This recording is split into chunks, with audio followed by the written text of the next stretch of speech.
In the first lesson, you'll learn how to use the aggregate functions, what built-in aggregate functions SQL Server supports, how to use distinct with these functions, and how to use aggregate functions with nulls. SQL Server provides functions such as sum, max, and average to perform calculations that take multiple values and return a single result.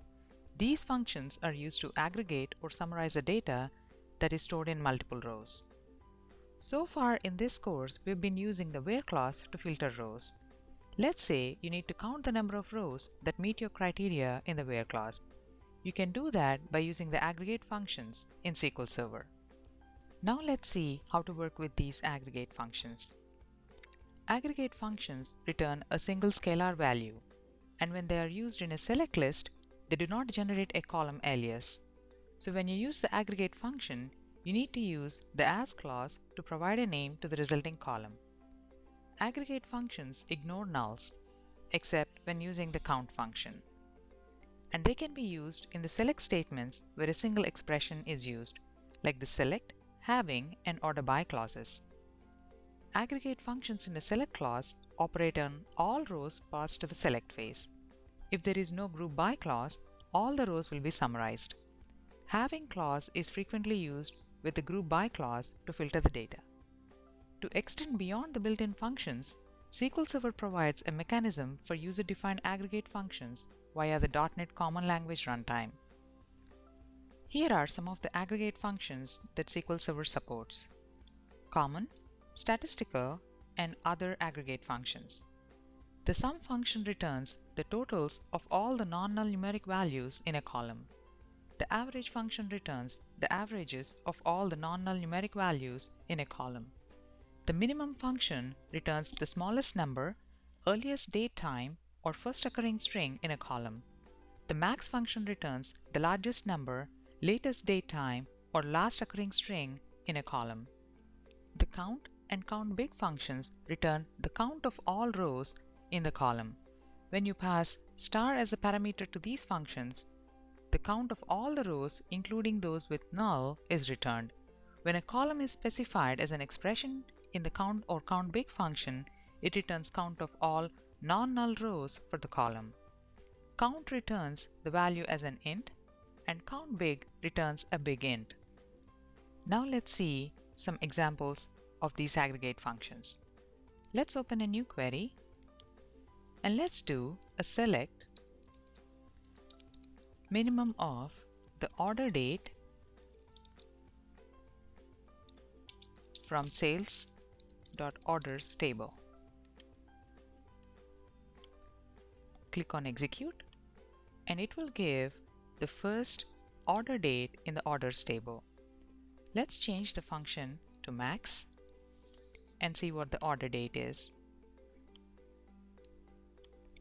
And it returns the most recent order date from the sales orders table. Let's do one more query.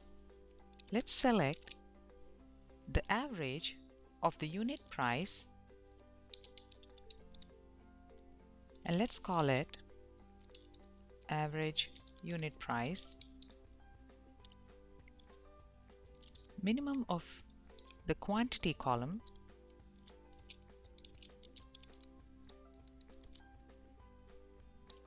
and maximum of the discount column,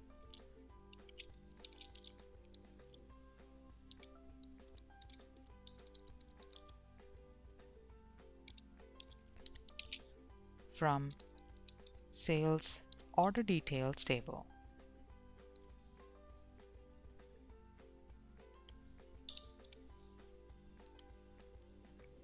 Let's select this query and execute. And it gives us the average unit price and the minimum quantity and the maximum discount from that table. As you can see, we did not use a group by clause in this example. Therefore, all the rows from the sales order details table will be summarized by the aggregate formulas in the select clause.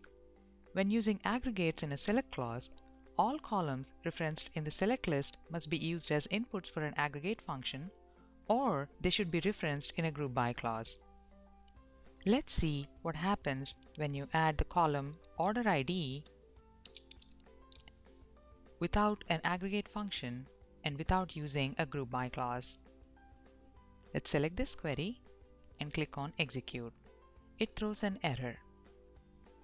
To avoid this error, you can either group by the order ID or remove the order ID column. Let's remove the order ID and click on F5. Now let's see how to use the aggregate functions on character data. Let's do select minimum of the company name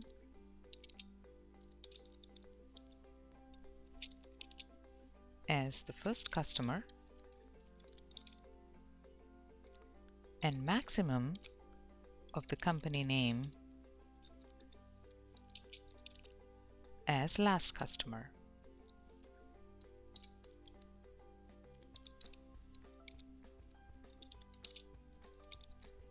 From sales customers table. Select this query and click on Execute, and it returns the very first customer and the last customer. You can also use other functions along with the aggregate functions. Let's do a select minimum of, and let's call the year function to get the year of the order date,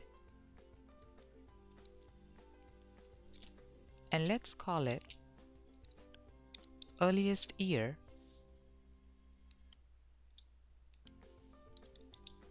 from sales orders table.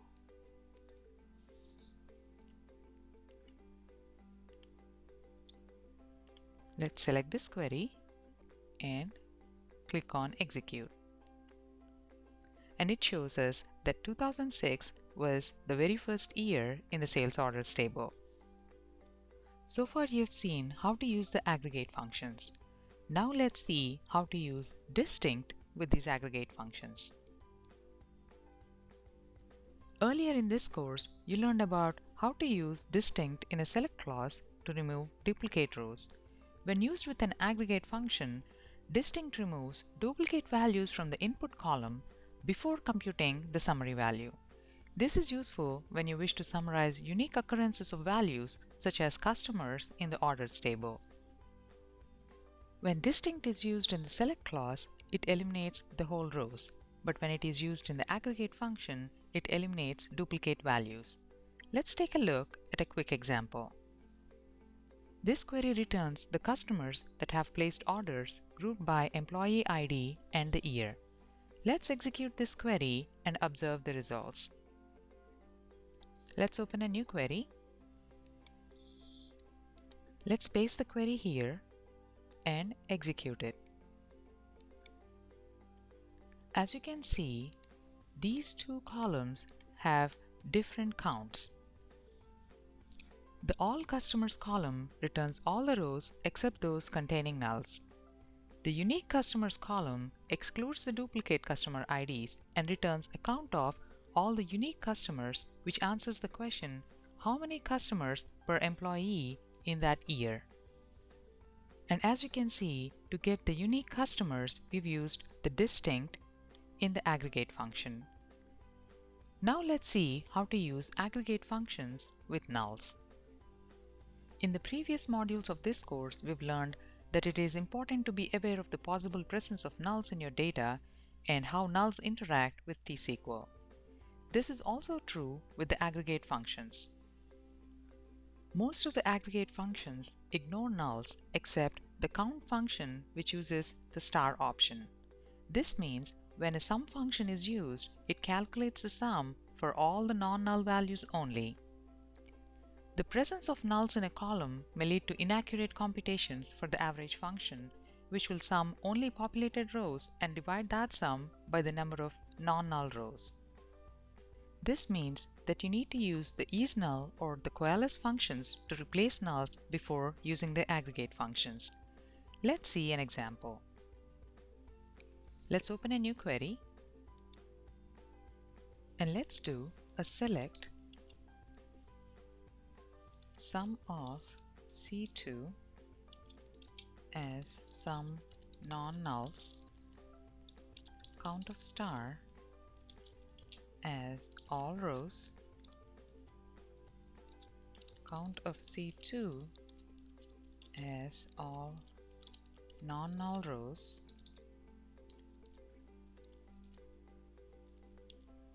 average of C2 as average, and then sum of C2 divided by count of all the rows as arithmetic average from the numbers table where n is less than or equal to 15. Let's execute this query, and as you can see, the average and the arithmetic average are different.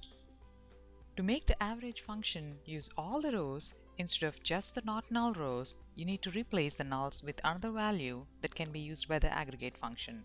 Let's see how to do that. Let's change the average of C2 to use a value of 0 when C2 is null